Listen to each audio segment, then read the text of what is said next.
Eclipse ನಲ್ಲಿ ದೋಷಗಳು ಹಾಗೂ ಅವುಗಳ ನಿವಾರಣೆಯ ಬಗ್ಗೆ ಇರುವ ಈ ಸ್ಪೋಕನ್ ಟ್ಯುಟೋರಿಯಲ್ ಗೆ ನಿಮಗೆ ಸ್ವಾಗತ. ಈ ಟ್ಯುಟೋರಿಯಲ್ ನಲ್ಲಿ ನಾವು ಸಾಮಾನ್ಯವಾದ ಜಾವಾ ಪ್ರೋಗ್ರಾಮ್ ಅನ್ನು ಬರೆಯುವಾಗ ಕಂಡುಬರುವ ಸಂಭವನೀಯ ದೋಷಗಳ ಬಗ್ಗೆ, ಆ ದೋಷಗಳನ್ನು ಹೇಗೆ ಗುರುತಿಸುವುದು ಮತ್ತು ಎಕ್ಲಿಪ್ಸ್ ನ ಸಹಾಯದಿಂದ ಅವುಗಳನ್ನು ಹೇಗೆ ಸುಧಾರಿಸುವುದು ಎಂಬುದನ್ನು ಕಲಿಯಲಿದ್ದೇವೆ. ಈ ಟ್ಯುಟೋರಿಯಲ್ ನಲ್ಲಿ ನಾವು ಉಬುಂಟು 1110 ಮತ್ತು ಎಕ್ಲಿಪ್ಸ್ 37 ಅನ್ನು ಉಪಯೋಗಿಸುತ್ತಿದ್ದೇವೆ. ಈ ಟ್ಯುಟೋರಿಯಲ್ ಅನ್ನು ಅನುಸರಿಸಲು ನೀವು ಎಕ್ಲಿಪ್ಸ್ ನಲ್ಲಿ ಜಾವಾ ಪ್ರೋಗ್ರಾಮ್ ಅನ್ನು ಹೇಗೆ ರಚಿಸಿ ರನ್ ಮಾಡಬೇಕೆಂಬುದನ್ನು ತಿಳಿದಿರಬೇಕು. ಇಲ್ಲವಾದಲ್ಲಿ ಇದಕ್ಕೆ ಸಂಬಂಧಿಸಿದ ಟ್ಯುಟೋರಿಯಲ್ ಗಳಿಗಾಗಿ ಈ ಕೆಳಗೆ ಸೂಚಿಸಿದ ವೆಬ್ಸೈಟ್ ಗೆ ಭೇಟಿ ಕೊಡಿ. ಜಾವಾ ಪ್ರೋಗ್ರಾಮ್ ನಲ್ಲಿ ಸಾಮಾನ್ಯವಾಗಿ ಕಂಡುಬರುವ ದೋಷಗಳೆಂದರೆ ಸೆಮಿಕೊಲನ್ ನ ಕಾಣೆಯಾಗುವಿಕೆ, ಸಂದೇಶದ ಆಚೆ ಈಚೆ ಇರುವ ಡಬಲ್ ಕೋಟ್ ನ ಕಾಣೆಯಾಗುವಿಕೆ, ಫೈಲ್ ನ ಮತ್ತು ಕ್ಲಾಸ್ ನ ಹೆಸರುಗಳಲ್ಲಿ ತಾಳೆ ಆಗದಿರುವುದು ಮತ್ತು ಪ್ರಿಂಟ್ ಸ್ಟೇಟ್ಮೆಂಟ್ ಅನ್ನು ಲೋವರ್ ಕೇಸ್ ನಲ್ಲಿ ಬರೆಯುವುದು. ನಾವು ಪ್ರೋಗ್ರಾಮ್ ಅನ್ನು ಬರೆದು ಈ ಪ್ರತಿಯೊಂದು ದೋಷಗಳನ್ನು ಮಾಡಿ ಎಕ್ಲಿಪ್ಸ್ ನಲ್ಲಿ ಅದರ ಪರಿಣಾಮವನ್ನು ನೋಡೋಣ. ನಮ್ಮಲ್ಲಿ ಎಕ್ಲಿಪ್ಸ್ ಐಡಿಇ ಮತ್ತು ಹೆಲ್ಲೊ ವರ್ಲ್ಡ್ ನ ಟ್ಯುಟೋರಿಯಲ್ ಗೆ ಬಳಸಿದ ಪ್ರಾಜೆಕ್ಟ್ ಇದೆ. ನಾವು ಪ್ರಾಜೆಕ್ಟ್ ನಲ್ಲಿ ಹೊಸ ಕ್ಲಾಸ್ ಅನ್ನು ರಚಿಸಿ ಉಪಯೋಗಿಸಬಹುದು. New class. ನಾವು ಕ್ಲಾಸ್ ಗೆ ಎರರ್ ಫ್ರೀ ಎಂದು ಹೆಸರಿಟ್ಟು ಮೆಥಡ್ ಸ್ಟಬ್ಸ್ ಅನ್ನು ಪಬ್ಲಿಕ್ ಸ್ಟಾಟಿಕ್ ವಾಯ್ಡ್ ಮೈನ್ ಎಂದು ಆಯ್ಕೆ ಮಾಡೋಣ.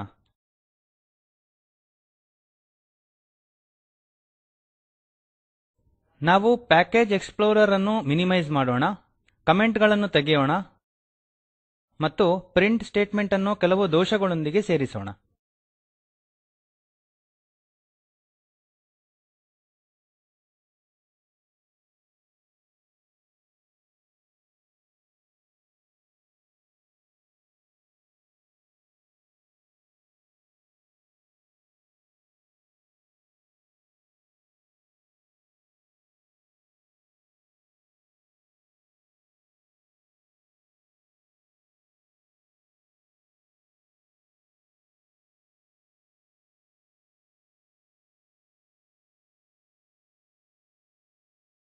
ಎಕ್ಲಿಪ್ಸ್ ನಲ್ಲಿ ದೋಷವಿರುವ ಪಂಕ್ತಿಯು ರೆಡ್ ಕ್ರಾಸ್ ಮಾರ್ಕ್ ನೊಂದಿಗೆ ಎಡ ಮಾರ್ಜಿನ್ ನಲ್ಲಿ ಕಾಣುತ್ತದೆ.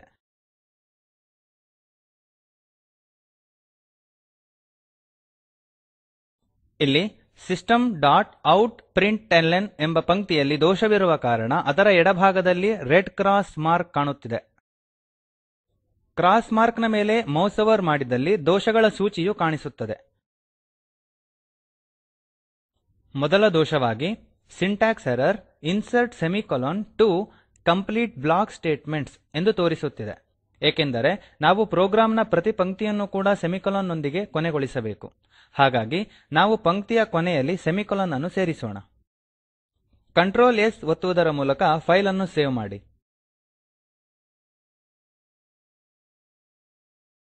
ಗಮನಿಸಿ, ಒಮ್ಮೆ ನಾವು ಸೆಮಿಕೊಲಾನ್ ಅನ್ನು ಸೇರಿಸಿ ಫೈಲ್ ಅನ್ನು ಸೇವ್ ಮಾಡಿದಲ್ಲಿ ಮೊದಲನೆಯ ದೋಷವು ಹೋಗುವುದು. ಈಗ ಕೇವಲ ಒಂದೇ ದೋಷವಿದೆ, ಅದು hello world cannot be resolved to a variable ಎಂದು. ಅಂದರೆ ಯಾವುದೇ ಸಂದೇಶವು ಕನ್ಸೋಲ್ ನಲ್ಲಿ ತೋರಬೇಕೆಂದಿದ್ದಲ್ಲಿ ಅದು ಡಬಲ್ ಕೋಟ್ ನ ಒಳಗೆ ಇರಬೇಕು. ಕೋಟ್ ಇಲ್ಲದಿದ್ದಲ್ಲಿ ಜಾವಾ ಹೆಲ್ಲೊ ವರ್ಲ್ಡ್ ಅನ್ನು ವೇರಿಯೇಬಲ್ ನ ಹೆಸರೆಂದು ತಿಳಿದುಕೊಳ್ಳುತ್ತದೆ. ನಾವೀಗ ಸಂದೇಶದ ಮೊದಲಿಗೆ ಮತ್ತು ಕೊನೆಯಲ್ಲಿ ಡಬಲ್ ಕೋಟ್ ಅನ್ನು ಸೇರಿಸೋಣ.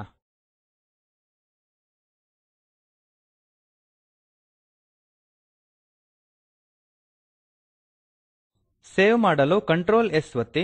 ನಾವೀಗ ರೆಡ್ ಮಾರ್ಕ್ ಹೋಗಿ ಪ್ರೋಗ್ರಾಂ ದೋಷಮುಕ್ತವಾಗಿರುವುದನ್ನು ನೋಡಬಹುದು. ಹಾಗಾಗಿ ನಾವು ಈ ಪ್ರೋಗ್ರಾಮ್ ಅನ್ನು ರನ್ ಮಾಡಿ ಪರಿಣಾಮವನ್ನು ನೋಡೋಣ.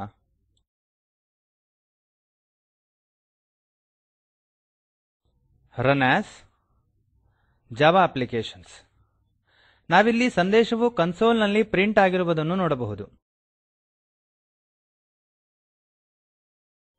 ನಾವೀಗ ನಂತರದ ದೋಷವನ್ನು ನೋಡೋಣ. ಈ ದೋಷವು ಫೈಲ್ ನ ಮತ್ತು ಕ್ಲಾಸ್ ನ ಹೆಸರುಗಳು ತಾಳೆಯಾಗದೆ ಇರುವುದರಿಂದ ಉಂಟಾಗುತ್ತದೆ. ಸಾಮಾನ್ಯವಾಗಿ ಇದು ಎಕ್ಲಿಪ್ಸ್ ನಲ್ಲಿ ಆಗುವುದಿಲ್ಲ, ಏಕೆಂದರೆ ನಾವು ಫೈಲ್ ಅನ್ನು ರಚಿಸಲು ನ್ಯೂ ಕ್ಲಾಸ್ ವಿಜಾರ್ಡ್ ಅನ್ನು ಬಳಸುತ್ತೇವೆ ಮತ್ತು ಎಕ್ಲಿಪ್ಸ್ ಫೈಲ್ ಅನ್ನು ತಂತಾನೇ ರಚಿಸುತ್ತದೆ. ಆದರೆ ನಾವು ಎಕ್ಲಿಪ್ಸ್ ನ ಹೊರಗೆ ಬೇರೆಲ್ಲಾದರೂ ಜಾವಾ ಫೈಲ್ ಅನ್ನು ರಚಿಸಿ ಅದನ್ನು ಪ್ರಾಜೆಕ್ಟ್ ಗೆ ಸೇರಿಸ ಬಯಸಿದಾಗ ದೋಷದ ಸಂಭವನೀಯತೆ ಅಧಿಕವಿರುತ್ತದೆ. ನಾವೀಗ ಕ್ಲಾಸ್ ನ ಹೆಸರನ್ನು ಬದಲಿಸುವುದರ ಮೂಲಕ ದೋಷವನ್ನು ಮಾಡೋಣ.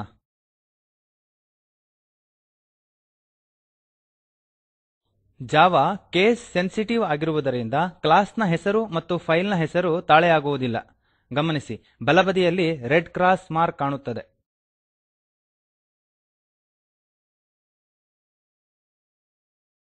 ಹಾಗೂ ಅಲ್ಲಿ the public type error free must be defined in its own file ಎಂದು ಹೇಳುತ್ತಿದೆ. ಹಾಗೂ ಎರರ್ ಫ್ರೀ ಎಂಬ ಪದವು ಕೆಂಪು ಬಣ್ಣದಲ್ಲಿ ಅಂಡರ್ಲೈನ್ ಆಗಿದೆ ಎಂಬುದನ್ನು ಗಮನಿಸಿ. ಎಕ್ಲಿಪ್ಸ್ ನಮಗೆ ಉತ್ತಮ ಪರಿಹಾರಗಳನ್ನು ಸೂಚಿಸುತ್ತದೆ ಹಾಗೂ ನಾವಿಲ್ಲಿ ಎರಡು ಪರಿಹಾರಗಳನ್ನು ಹೊಂದಿದ್ದೇವೆ. ಮೊದಲನೆಯದು rename compilation unit to error free Java. ಎರಡನೆಯದು rename type to error free. ನಮಗೆ ಬೇಕಾದ್ದು ಎರಡನೆಯದು, ಹಾಗೂ ಒಮ್ಮೆ ನಾವು ಅದನ್ನು ಎರರ್ ಫ್ರೀ ಎಂದು ಬದಲಿಸಿದಲ್ಲಿ ದೋಷವು ಮರೆಯಾಗುತ್ತದೆ.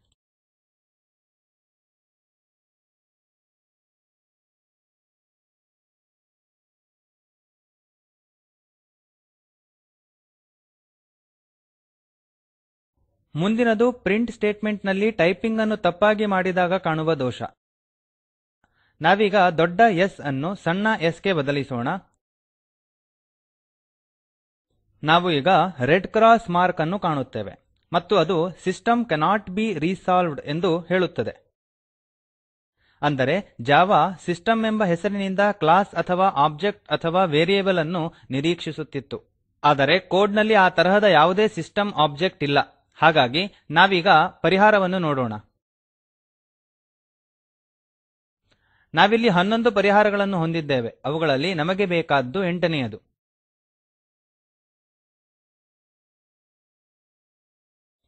Change to system java.lang.